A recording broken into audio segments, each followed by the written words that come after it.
Get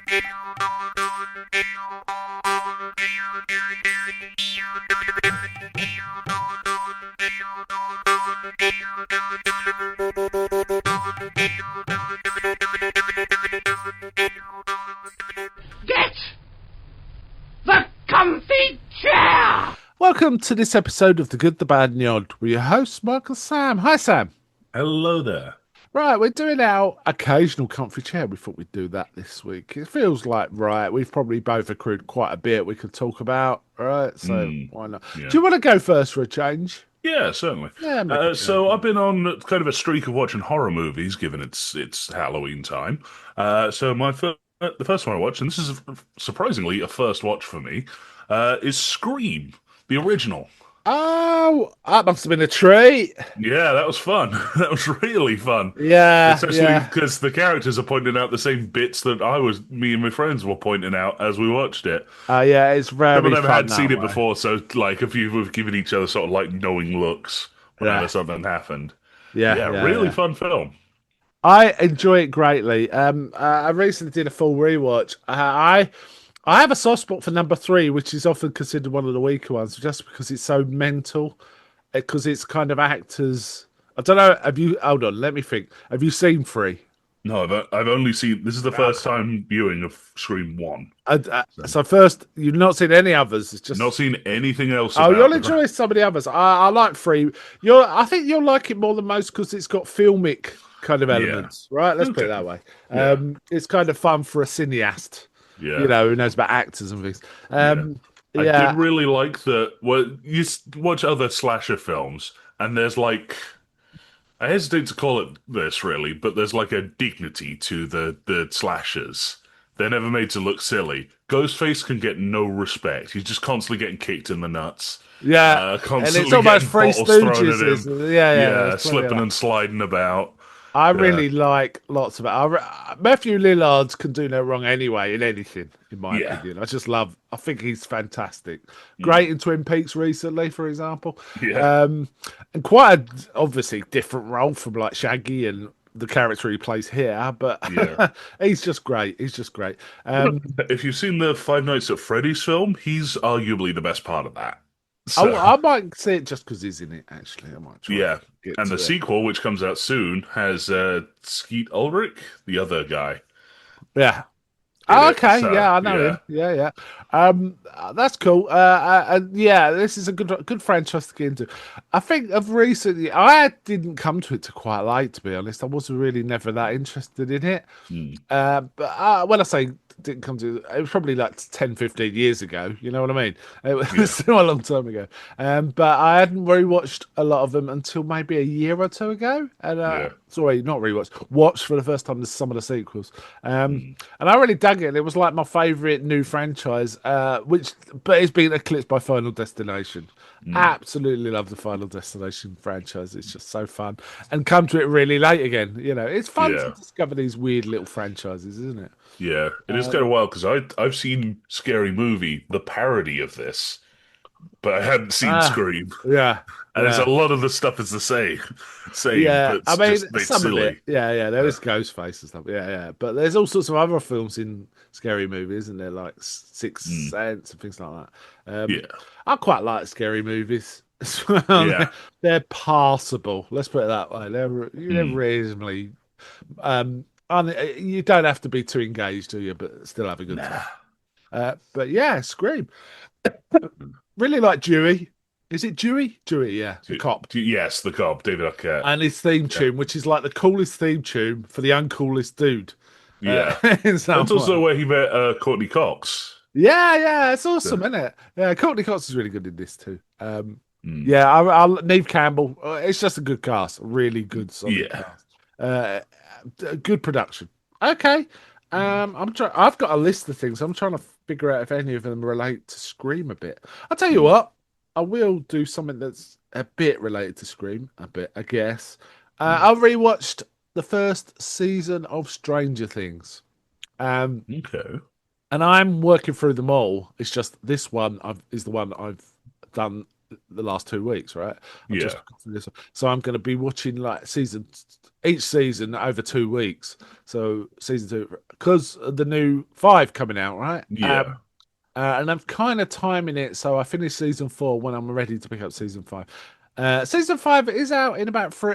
Well, it begins dropping in about 3 or 4 weeks when we're recording. Yeah. 3 weeks. But I'm probably not going to watch it as that drops. I prefer to watch it when it's Yeah, all you're much available. more of a binge watcher. Yeah, but interestingly, the last 2 lots of drops are Christmas Day and New Year's Eve. I'm not going to Okay. get to those on those days. I No. might, and I'm certainly There not might going be to be something watching. else going on. Yeah, there's other stuff going on, but I do really. And you know what? Season 1 is elite, absolutely fantastic. Yeah. It's by far the best of the seasons, and I know that season two's quite weak Yeah. compared to 1. However, I still like it. I like Sean Astin, and there's elements in it I really like. Yeah. Max as a new character and things like that. But I really like 3 and 4, so I'm happy to Mm. go through 2 to get to those. And this might be my 5th. You know what? I've got a feeling this might be my 5th or even 6th watch of season 1, Wow. because I tend to watch season 1 whenever a new season dropped. So in effect, it's the one I've watched the most because Yeah. that's why. Okay. Really good. It's so well put together. There's no boring bits. There's no weird bit. There's issues with season 2 and so on. Like, why are they Yeah. having these elements that never precipitate? Things like that. None of that in season 1. It all makes Yeah, they it don't all. It mess about feels in great. season 1. It's very Still punchy. regret Barb never coming back. Yeah, that's the thing. I think people made that into a joke, and then in season 2, there's a whole thing about it, and Yeah. it's like, why are we holding on this Yes. versus like anything else? Yeah. There's Yeah. this, then there's the spin-off hook. Ugh. But Yeah. yeah, Yeah, well, I'm probably with that. yeah, Okay, yeah. So Stranger Things, big recommend. It's worth a rewatch. mm, It just each episode just demands that you watch the next episode. It's one of those kind of, yeah, and it just proceeds at a great pace. Really great casting and writing. Yeah. yeah. Okay, back to you. Okay, so my next one is actually weirdly bridging from Courtney Cox in Scream. I watched Leprechaun with Jennifer Aniston. The one she never talks about, right? Yeah, the one she doesn't want to talk about because of how silly it Oh, I is. haven't watched this in a while, but yeah, go on, go on. What did you think of it? It's amazing. For the only real people you might recognize, there's Warwick Davis playing the Leprechaun, Jennifer Aniston, of course. Yeah. But the only other one that I recognized was Mark Holton, who's like he plays this kind of dopey guy. They briefly mention that he has some sort of brain trauma that causes him to act like a simpleton, really. Right. But he's the only reason I recognized him because he's basically just acting the same way he does in Pee-wee's Big Adventure, where he's the guy that stole the bike. Okay. Yeah, That's interesting. Francis, that's his name in that. Is he Francis? Yeah, Really? yeah. Okay. That guy's in Oh, I know the Leprechaun. guy. I definitely Yeah, know the guy. but yeah, Okay. I don't very remember him in weird. Leprechaun though. That's all. Yeah, he's one of the. There's like three. There's I guess renovators. They've got a little truck that has three guys that paint written on the side, and they are there just painting this house that Jennifer Aniston and her dad are in. Right. And yeah, they accidentally let out a leprechaun that the previous owner, Dan O'Grady, has kept trapped in the basement in a box with a four-leaf clover on top of it, and it gets out and starts being all terrifying. And again, very fun. This guy also gets no respect because they keep hitting him with a shotgun. Like, like they'll just put like the barrel against him and launch him across a room. Yeah. Yeah. It's very funny. Yeah. Warwick Davis loves this series. It has to be said. Yeah, there are a few that he's not like he doesn't play the Leprechaun, the more recent ones. But yeah, he was in it right up until the Leprechaun went back to the hood. Yeah. So Yeah, and he likes those, right? yeah, I've read. I tell you what, if you ever want to read a great autobiography of "Size Matters Not" by Warwick Davis, really terrific. It basically makes you appreciate. I mean, he's a good guy, right? When you see him on anything, he's so likable, right? yeah, And his acting, it's certainly when I was younger, wasn't great, but he embraces the Leprechaun stuff really well, and what he says about it in the book is really fascinating. He talks about In the Hood as well, why it was made. Basically, young African American males love the Leprechaun films. They love them. So they kept making those In the Hood they made, I think, 2, or was it more? Yeah. That variant. My personal favourite, the one I remember most of, is Leprechaun in Space. I think it was Yeah. Leprechaun 4 in space. in space. I just love franchises when they go to space. There's like a Dracula Yeah. 3000, Jason X. There's a Hellraiser 4, I think, where he goes to Yeah. space in some segments. Pinhead, but Leprechaun in Space is really fun. I really like it. It's so goofy. So great. Yeah, very fun Are you film. watching Do more? recommend it. Are you watching more? Probably going to watch the sequels. Yes. But yeah. Good choice, actually. Yeah. Yeah. So you're really into the 90s horror at the minute, then? Yeah, we went through a few of these, me and my friends. All of them are slasher films of some variety. All right. Well, I feel like it's appropriate I bring in a 90s action horror in this case. I watched, and indeed we'll be talking about on United Nations of Horror at some point in more depth than this, a film from 1990 with Dolph Lundgren, which is called Dark Angel, but it's also known as, I think it was called Dark Angel in the UK. Yeah. But in America, I think it was called I Come in Peace, right? And it's Dolph Lundgren. I like 80s and 90s Dolph Lundgren. Rocky 4, obviously. Yeah. Really like his version of The Punisher. More than most people. I think it's a great version of The Punisher, personally.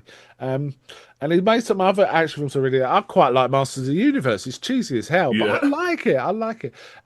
He made a great action, which was almost like a Russian version. He was like a Russian version of Rambo called Red Scorpion. I really like that. But this Dark Angel is a cop, right?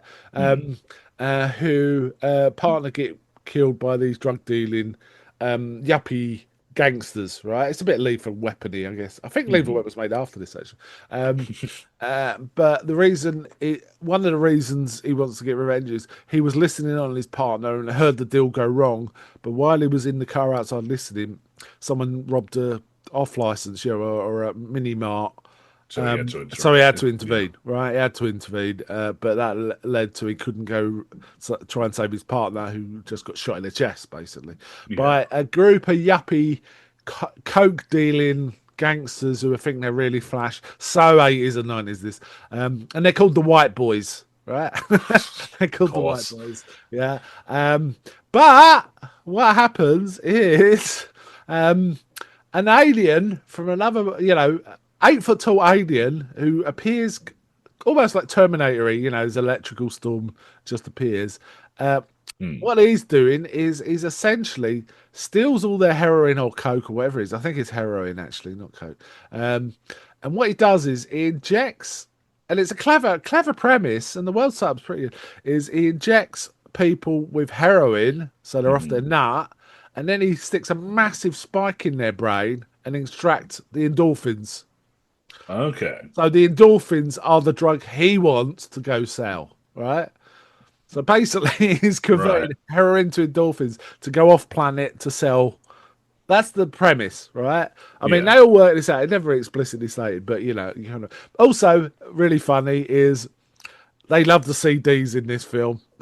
CDs must have been a new thing because he's got a weapon which basically fires the CDs. Right. Okay. And he can kind of magnetically control them. So they act like massive boomerangs and stuff and zoom around and cut people's throats and stuff like that. So there is that. Throw into that the old Dolph Lundgren's character. Oh, and I also like this. Our surname is Kane, isn't it? Right? Yeah. I always like a film where there's someone called Kane. There's often films with bad guys, and there's William John Hurt is Kane in Alien and stuff like that. Yeah. He's called Jack Kane, right? Arnie even did a film where he was End of Days. He played a character called Jericho Kane. How about that? Yeah, that's a hell of a name. That's a hell of a name. Yeah, Jericho Kane. So he what was I saying? Jack. He gets paired with an FBI. Basically, they take him off the case because he's personally involved, right? But then the FBI intervene and he's given with this little bloke who's a real by the books. He's got kind of almost like little man syndrome. He's kind of Yeah. trying to order Dolph Lundgren around. Goes, you know your problem. You don't dress properly and all this kind of stuff. So we get the mutual loathing buddy becoming buddies. Is that's the arc? Great arc. Works well. As they're trying to investigate what's going on, and they don't know it's an alien until they encounter an 8-foot alien with a Yeah. gun that is unbelievable. This gun just blows things up, and it basically fires millions of bullets really fast. It's a bit like a Judge Dredd gun, right? It's kind of like that. Yeah. And it's got a massive recoil. These aliens are also not only big, but they're super strong. It's got a massive recoil. So whenever a human tries to shoot a gun, they kind of get knocked backwards. Recoil is massive. But also thrown to that, there's a bounty hunter alien after this bad guy who does sport. Oh, and this alien, whenever he kills anyone, always says, "I come in peace," and then kills. And there's also a bounty hunting version who talks a little more English and explains what's going on. Meanwhile, all this shit happens, and it's fun. It's a fun film. It's not a horror film. It's barely a sci-fi film. It's an action film, really.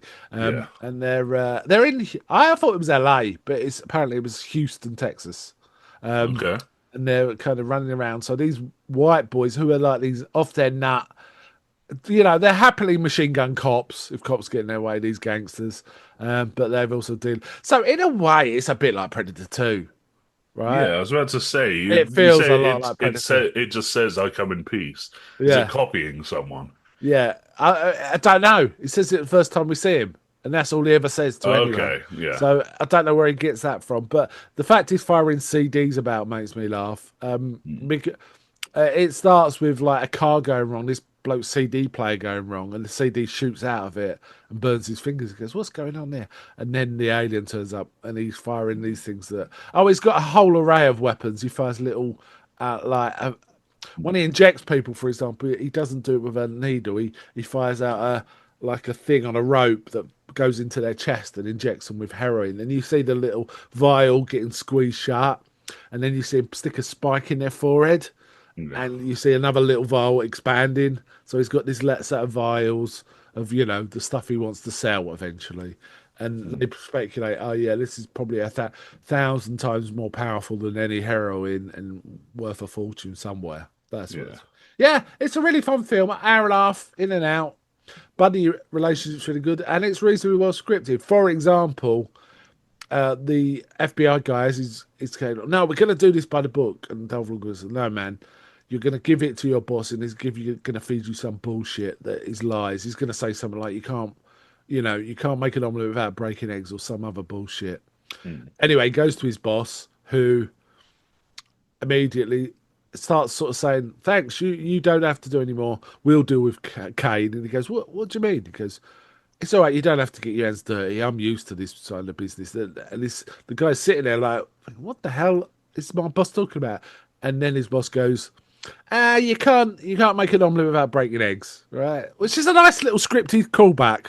Yeah. Things like that. Really well written and fun. Yeah, anyway. Recommended. Okay. Yeah. Okay. Well, my next one is another sort of slasher horror film called Chopping Mall. Oh, I love Chopping Mall. Yeah. This is a goofy film.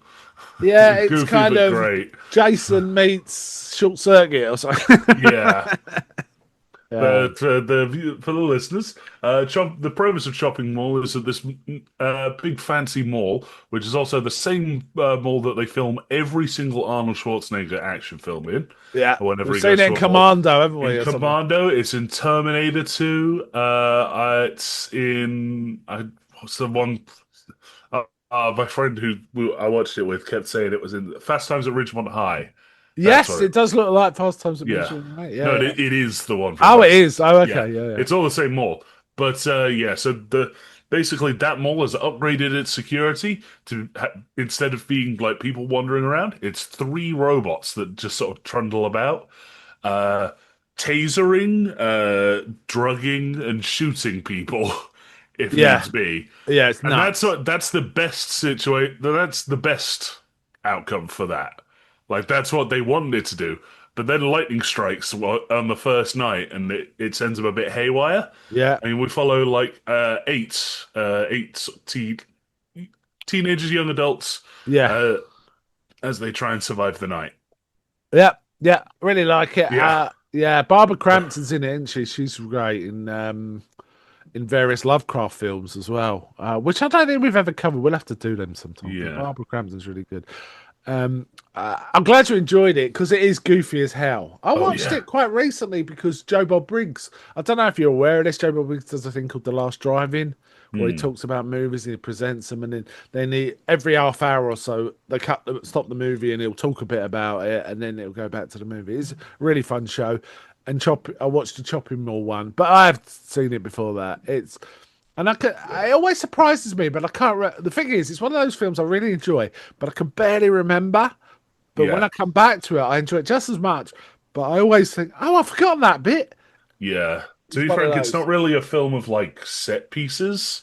No, It's that's just probably they it. sort of slowly go through them all as the Yeah, robots occasionally like roll past yeah.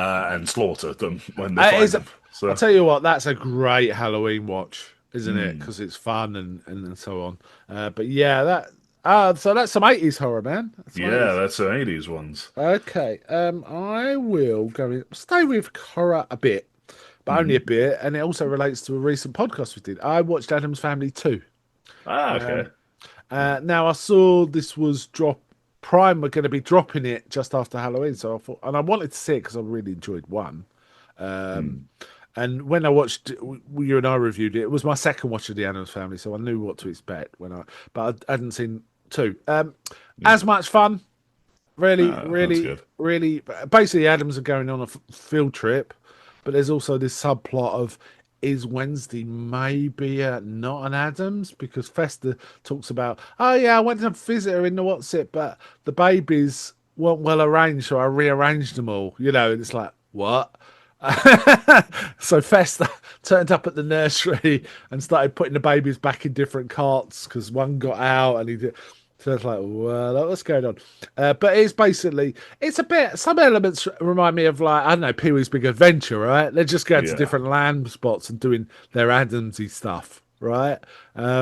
Hmm. And there is indeed a scene where Wednesday and Lurch go into a biker bar much like Pee Wee, right? Yeah. And Lurch is just doing his thing. And whenever he gets on a piano, he does some amazing stuff. It has to be said. Yeah. And Chloe Grace Moretz I mean, it is a film where Wednesday is front and center mostly. Yeah. But Chloe Grace Moretz, her deadpan delivery really works for this. Hmm.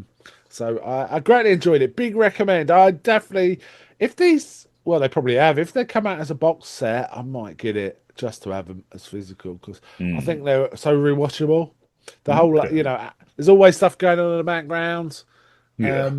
I even had a chuckle because at one point the bikers were going down the road and they play Ace of Spades. You don't often hear Nice. that in a film, so that's pretty epic. Nah. So yeah, big recommend that one. I think it came out 2 years after the first one. Most of the cast about Pugsley's been replaced, but Yeah. apart from Couldn't and get I Finn think we Wolfhard talked about it. back. Wallace Shawn's in this as another character, and of course he sounds quite a lot like Fester anyway. So, Yeah. but it was distinguished enough. His character didn't look like Fester. It was a completely different thing. Yeah. But it is funny that Wallace Shawn does sound like Uncle Fester Yeah. anyway. But yeah, good one, good one. Okay, so my next one, another horror film, not a slasher this time, depending on your definition. It's I think it's from the 80s, Lair of the White Worm. You heard of Oh, this one? with Hugh Grant. Hugh Grant and Peter Capaldi. Oh yeah, he's really young in it, isn't he? I Yeah, forgot he it's was in kind it. of strange looking at a young Peter Capaldi. Yeah, Like you because cannot it is envision odd. it. Because he also turned out when he was relatively young in The Vicar of Dibley as a sort of love Yes. interest, Yeah. which is weird as well. Yeah. Amanda Donoghue's in it, Yeah, right? Amanda Donahue, Catherine Oxenberg, and Sammy Davis. Not the Sammy Davis, No, but no, yeah, no. The uh, actress was actress in a Sammy lot of things Davis. about this time. So, She, I'm not even sure I've ever seen this all the way through. I've seen bits, and there's a Yeah. very effective jump scare with a like a hissing. I don't want to spoil too much. You might want to, but It's a a bit snake. a Like close up. Oh, is it a snake? I thought it was a well, woman. it's always some sort of snake themed thing. Is So it kind of Lovecraftian?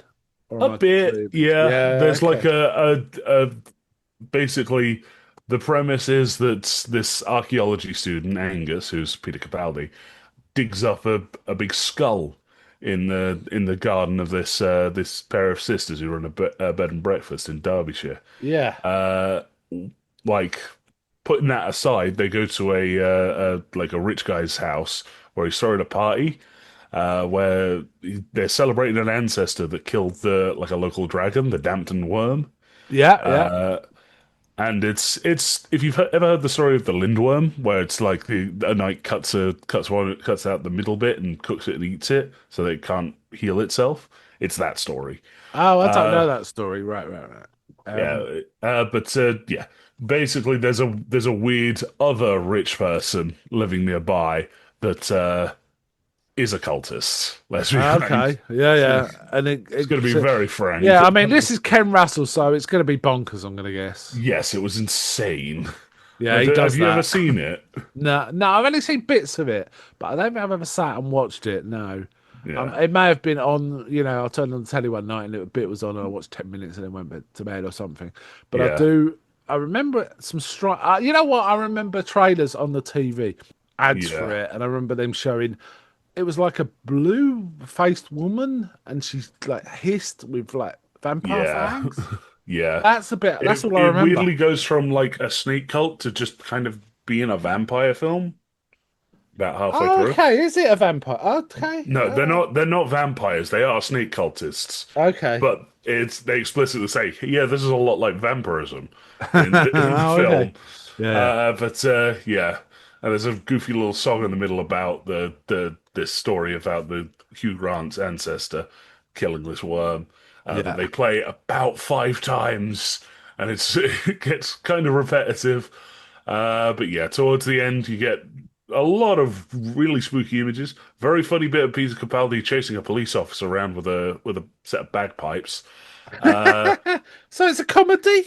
sort of. It's like It's credited it's as one a of those comedy. Well, I think I'm looking yeah, at, which I was surprised me. I didn't know it was a comedy. yeah. So the best way I could explain it is you will literally not expect what happens scene to scene. There's Yeah, no that way sounds to like Ken predict what Russell. Yeah, yeah, happens. yeah, man. Yeah, So yeah. I've seen plenty of Ken Russell. I know what you're talking about.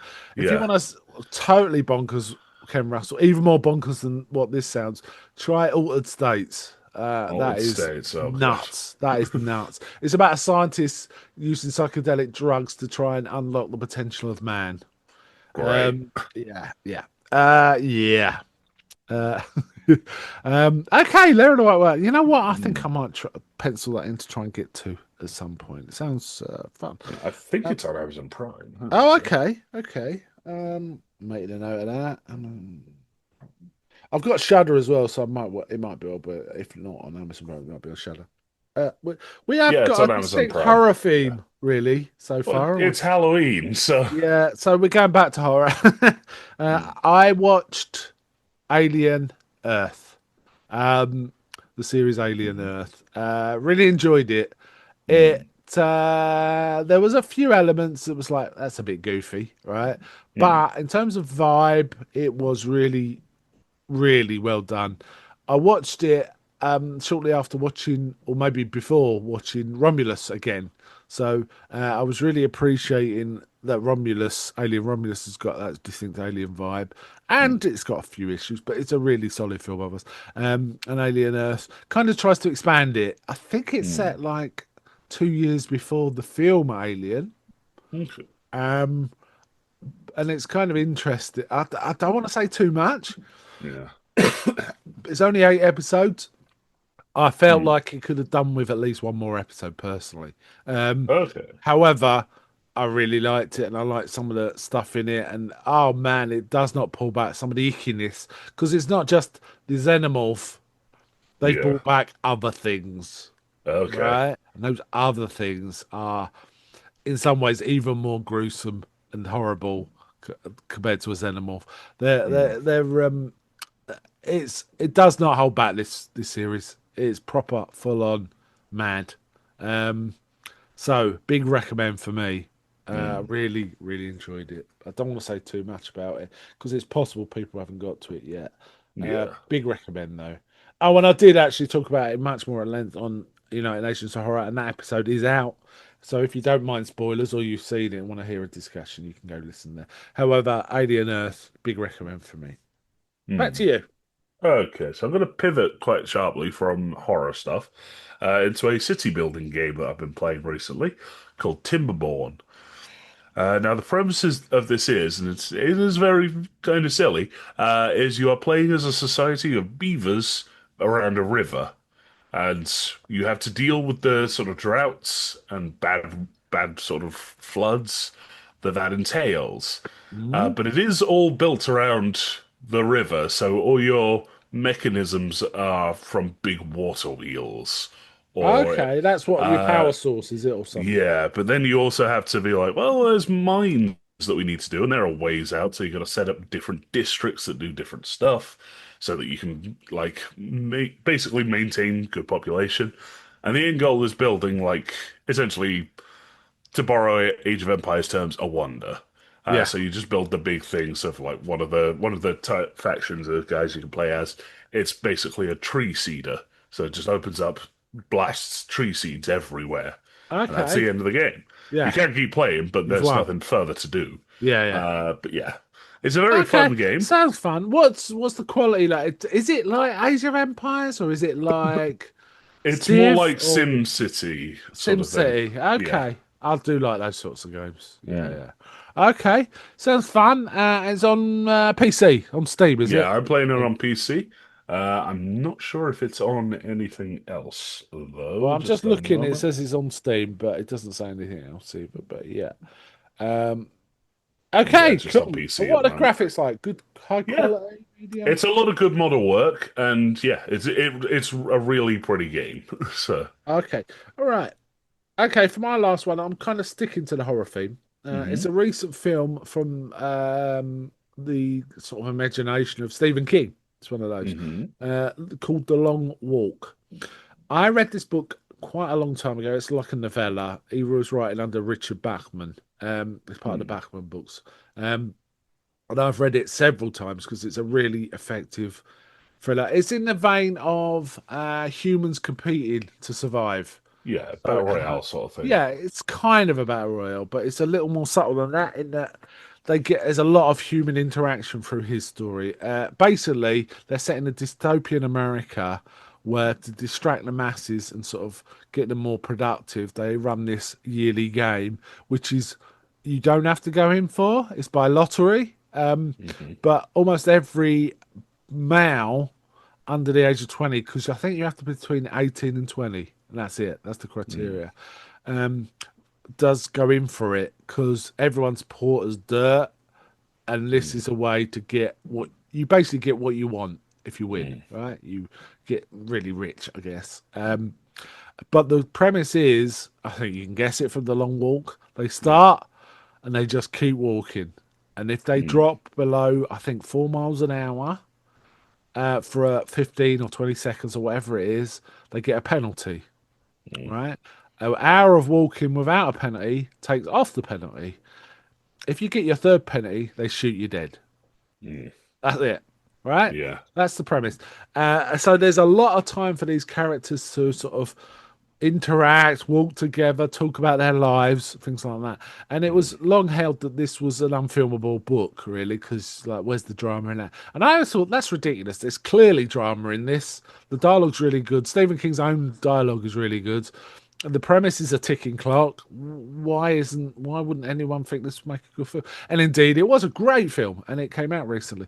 I really mm enjoyed it. They changed around quite a lot of elements, not to its detriment. It all worked. Some of them, it was more like a sideways change. It didn't make it better or worse. It didn't really matter. Do you know what I mean? But Yeah. some of them, it made it more. And basically, they gave it a more punchy sort of finale by changing some of the elements. I think, though mm the original finale was quite affecting, but probably in a literary sense and a visual sense, if that makes Mm. sense. Um, I'm being cagey because I don't want to spoil it for anyone. But yeah, it was superbly acted. One of the main characters was played by the guy that played Andy in Romulus, in fact. He's a Okay. great actor, British actor, Yeah. playing a full blood American, sort of. Sorry, let me rephrase that. It's playing a totally American character, and his Yeah. accent's flawless to me. Yeah. It sounded absolutely flawless. In fact, I was surprised when I came out. Oh, that's the guy that played Andy. Oh my god, it was like that, Yeah. right? Um, but yeah, really, really good film. They've had a couple of really good adaptations, Stephen King adaptations recently that have kind of got a bit under the radar. And I think Mm. Long Walk is one of them. And the other one is The Monkey. The Monkey was nuts. Yeah. And I really enjoyed it. It was a bit like Final Destination movie, in fact. Yeah. I've heard the monkey described as like a Looney Tunes Oh, it is. It's sort. bananas. It really made me laugh, but it was blood everywhere. Let's put it that way. It was Mm. kind of making Evil Dead 2 look a bit tame in terms of bloodlet. Yeah. It was kind of like that. But yeah, The Long Walk is a big recommend. I'm going to guess if it isn't out already, it'll be available on streaming real soon. And it probably is out already because I saw it Mm. about 2 months ago and they don't take long these days, do they? But yeah, Mm. I really enjoyed The Long Walk. I thought it was a really good adaptation of what I think is a really good novella of King's. Okay. Yeah. Mm. Yeah. Um, Unfortunately, I've not read or seen read the book or seen the film, so I can't I really comment even too much. it So. even made me want to reread. I didn't read in the end. I actually listened to the Audible. It's on Okay. Audible. It's a good read. It's like a 7 hour book on Audible, so a Okay. shortish book, right? Um, or maybe 9. I'm not sure, but yeah, it's considering it's just people walking and talking. Hmm. King just he finds ways of keeping it really interesting all the way through. I think most other writers would really struggle to write that long a piece of work about this one. Most people would do a short story, right? It'd be Yeah. like, Yeah. I mean, in effect, it was kind of Shirley Jackson's The Lottery in some respects, or something like that, Yeah. right? Anyway, back to you. Okay. So my next one it's another video game. This one's a roguelike third-person shooter. So you just play through levels, you get upgrades, they stack. You try and beat the a run of the game, Yeah, essentially. Get through to the final boss and beat it. That unlocks some stuff, and you play it again. yeah, This is called Risk of Rain 2. The premise is that basically the ship you're on it crashed. You fled in an escape pod, but you know that there is a essentially another ship on the planet that you landed on, and you go level to level looking for the ship. right. But the main fun of it is how gruesomely overpowered you can get because all the upgrades that you can just pick up from chests or drop from enemies, they all stack. So if you get multiple copies of the thing that gives you plus 10% speed, well, you can get quite fast. If you get multiple copies of the thing that gives you an extra shot in Oh, the they stack extra round nice. in the Yeah, chamber, that it sounds keeps fun. stacking. And yeah, it just escalates from there because you get characters with different abilities. So there's one guy that can call down artillery strikes. There's one guy that can basically he just has a really quick knife strike. Oh, okay. So you're playing as a team then? Yeah, you can play it as in multiplayer. Oh, okay. So you could play it with Yeah, friends there's if you character like. classes. Yeah, I play Okay. it with my friends fairly frequently. Oh man, One of sounds the all right. one goofy one's a lizard that's its range attack is it spits acid, and it's Nice. otherwise it's melee and it can jump really far. So Right, right, that's right. it. Okay, that sounds really cool. Yeah. What do the graphics look like? Really sharp? Is it a It's very modern engine? it's not a very recent game. I think it was released. And let me just check. I'm just having a look here. It's got high scores. Yeah, it is really fun. Highly reviewed. Yeah, yeah. I've never heard of So it. it was released in 2020. Oh, okay. Uh, It's fairly old. Okay. So yeah, but yeah, very fun game. Do highly recommend it. It's technically owned by Gearbox at the moment. Yeah. So yeah, it's owned by the Borderlands guys. So Oh, yeah. Okay. yeah, Cool. That's funny because yeah. actually I recently bought Borderlands 3 for like £5. It was on sale. I haven't loaded it Mm. up yet, but I want to. Okay. Okay, my next one is a recently dropped series, season 2 of Peacemaker. Okay. Um, I really liked the first series. It was goofy as hell, and I indeed rewatched season 1 of it prior to watching season 2 because I wanted to get back in the zone. There's quite a lot of elements relating to Superman, the 2025 movie Superman. Yeah, I heard they Brought in. changed like a flashback to instead of being the old Justice League, the new Justice Friend. It's the Justice Friends instead, or Justice Gang. Well, yeah, they appear briefly. Yeah. But there is, you are right. I'd forgotten that. Yes, there's the old elements are still there, so it's not inconsistent. Hmm. But you just see more newer, characters at the peripherals. So Yeah. in a way, it's not a retcon. It's just you're seeing more of what he might have seen, if that makes sense. Yeah. I think they did it really. I think that's how it was. I'm trying to remember now. But yeah, so it's the evolution of Peacemaker to be a more rounded human being, while Hmm. still being as violent as hell. And his total obsession with weird '90s music. It just makes me laugh, and it makes me feel old because I was probably old enough not to pay any attention to that music, if you know what I mean, the first time around. So when he starts talking about it, it's like, for a lot of people watching this, it'll be like old, nostalgia retro. For me, it's like, oh yeah, I missed that whole thing. I lived through that and missed it all. So Yeah. it's a bit weird to see that. But yeah, the action's really terrific. Where James Gunn wrote all of this and he directed quite a lot of episodes, not all of them, but quite a lot of them. He gets some great performances out of people in this. I mean, really heartfelt humor. John Cena is really good. He's really good, but I'm not just Yeah. talking about John Cena. I'm talking about the Seems rest a of the fun. cast. Yeah, seems a good actor. Yeah, he's can really deliver what he has to. And I really like some of the sort of redemptive elements, which James Gunn just cannot help himself almost immediately undercuts with some extreme violently funny thing straight after. He just Yeah. does that. Another revelation, which really made me laugh, is there was an actor in it that I thought, I know that guy, and he was good. And then I realised plays the guy Roy from the American Office, who was Pam's boyfriend before she got together with Jim. Okay. Who's a bit of a doofus in the office, but in this, he's like a proper action guy, right? And Mm. playing a totally different character. So it's kind of cool to see him do that. Yeah. And there was other elements. The whole eagle thing. There was a bit where Michael Rooker it turns up as like dressed as a Native American, Of clearly course. not a Native American. Keep going on about I need to hunt the prime eagle and things like that. And he's got all these stupid approaches to hunting an eagle. He's got the biggest gun you've ever seen at one point. I mean, ridiculously big. Yeah. It reminded me a bit of, in The Seven Samurai, there's one point where Toshiro Mifune's character's carrying a sword, which is bigger than him. Yeah. Well, Michael Rooker's got that kind of moment with a Mm. massive elephant gun or a shotgun or something, and it's bigger than him. This gun. Mm. Yeah. So yeah, enjoyed it. It was a smidge below the first one in terms of how good it was, but it was really close. You could watch the whole lot, 1 and 2, and have a good time. So Okay.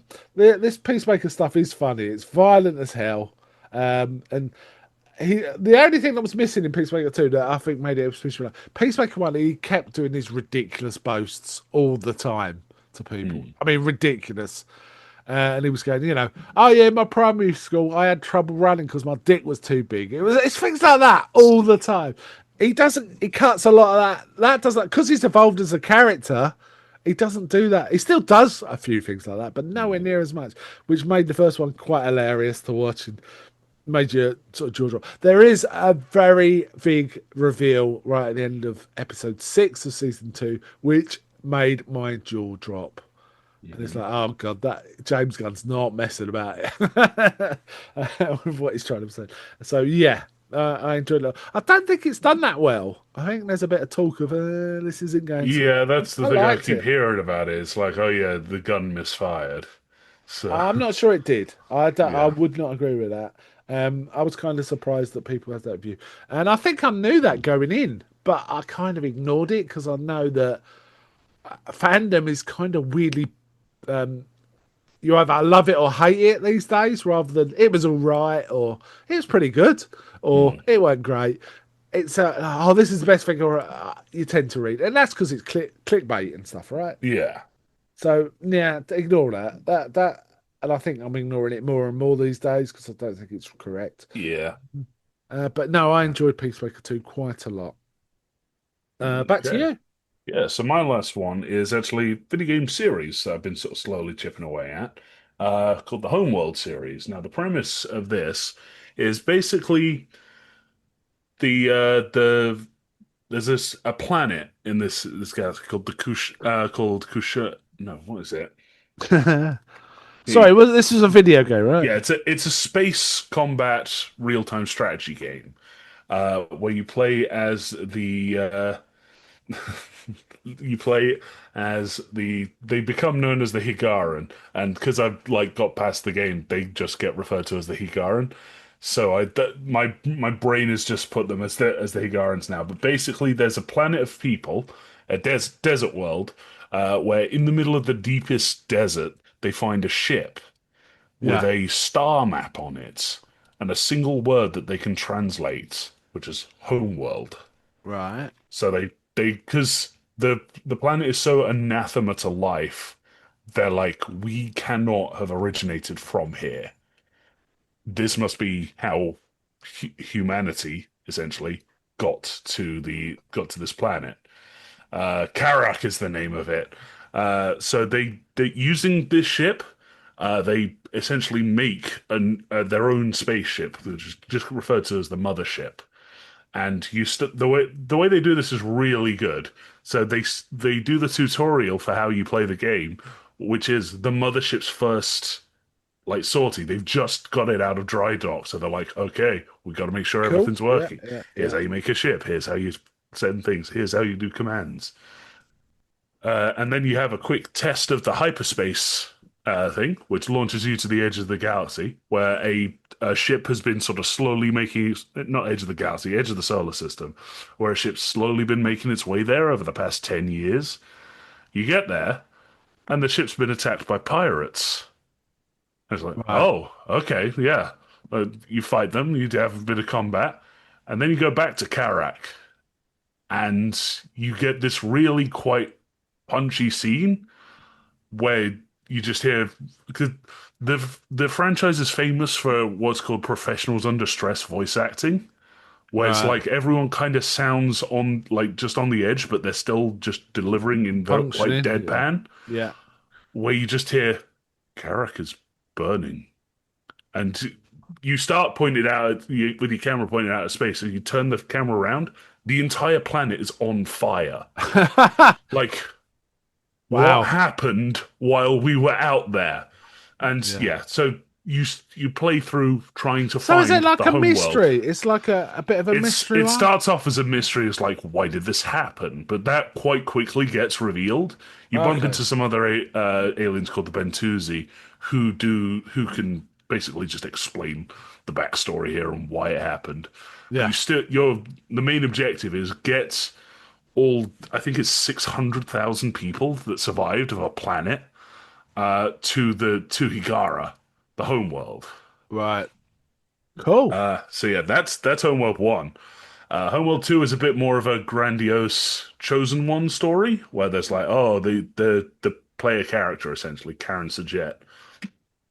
She might Right. be the chosen one. Then there's Cool. Homeworld Emergence, also called Cataclysm, which is very fun, very scary, almost a horror game in a Okay. spaceship RTS. Which remember the professionals under stress voice acting I said Yeah. about? Yeah. There's a bit where your captain gets on the line with the science department of their ship, and the science is like his science department. We're getting some odd power fluctuations. What's going on down there? And you just hear, "Cut us loose! Cut us loose! Cut us loose!" And it just like you end up ejecting it because something has started eating the scientists, and Yeah. they immediately broke under the stress, and it got out. So like it's every part of it culminates in a really good way. So Excellent. That sounds yeah, cool. I do really recommend it. So, is it a follow-up? Like, does two follow on from one? Can you play two on So its own, or what? yeah, so What's it do? what you can get is the Homeworld Remastered Collection, which is one and two.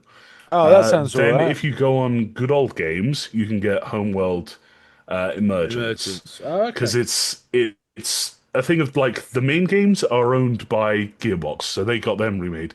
But for some licensing purposes, they don't have access to Emergence. Okay. So you need to do that So separate. you need to do that separately, and it didn't get a remake. So it's still in the Oh, old I'm style. just looking at this. The original version of Homeworld was 1999. Yeah, Wow. it's not a new franchise. It's quite Okay. old, I kind of it but I rang a do bell, but highly recommend it. right.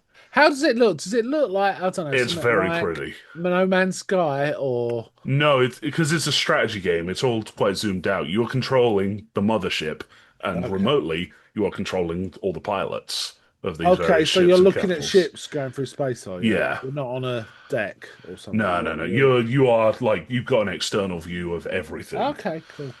Sounds But relaxing, actually.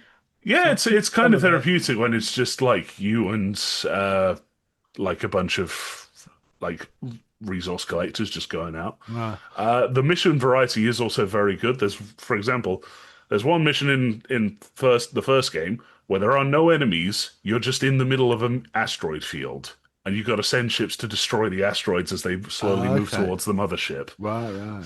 So you just got to Okay. keep on top of that. Sounds cool. It made me laugh because when you said, "Oh, yeah, the voice acting is people under stress," and I was Yeah. thinking that sounds like every office call you ever have. Yeah, that's what they're going for because they're Yeah, supposed to be like in military things, so they're giving military orders. yeah, But this is a whole new frontier for them, so they don't know what's going on really. yeah. So, Okay, cool. Right, my last one is, and I got a feeling I talked about this before in a conference, but I checked the law. I checked all our previous shows, and it doesn't appear I have. But I thought I had. I'll say the name, and you can tell me if I have. mhm. Mrs. Davis. It Uh, sounds familiar okay, I'll do it briefly then, in case I have talked about it. Essentially, a series by the guy with the Lindelof. AI, right? It's got an AI, yes. Yes. Okay, I may have talked about this, but yeah, Mhm. it's a really fun series. It's a bit confusing because it feels like it's just jumping around, almost like they don't know what they're doing. And Lindelof's involved, who did Lost, Mm. which is a bit of a red flag of does this know where it's going. Yeah. However, I always give him props because he then went on to make the absolutely marvelous Watchmen TV series, Mm. brilliant TV series. So he basically recovered in my estimation.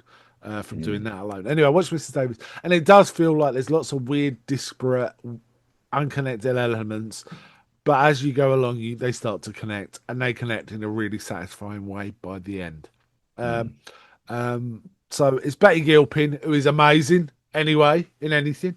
Yeah. She's the sort of main character, and she's basically has to do a job for. She has to go find the Holy Grail. The AI she's been avoiding for years because she thinks it was involved in killing her father. Um, Okay. so she doesn't want to interact with it, but it keeps trying to force itself into her life by basically disrupting her life till she's forced to come talk to it. Mm. And it gives her a job to go find the Holy Grail on the condition she says, if I find it, I'll do it as long as you promise me you will deactivate yourself. And the AI says, it's a deal. Mm. And it's about that struggle, and all the elements slowly come together in a really satisfying way. And I really quite enjoyed it. It's kind of kooky in places, and it's like, what Mm. the hell in other places, but it just has a lot of heart, so I really liked it. So Okay. yeah, so Mrs. Davis, that's me. Did you have any more? No, that was the end of mine. Okay, that's the end of mine. So comfy chair. We'll Yeah. do probably we might do another one before the end of the year, but it might well be we do it early next year. We'll see. We'll see. Right. Mm. Okay. So bye from me. Bye.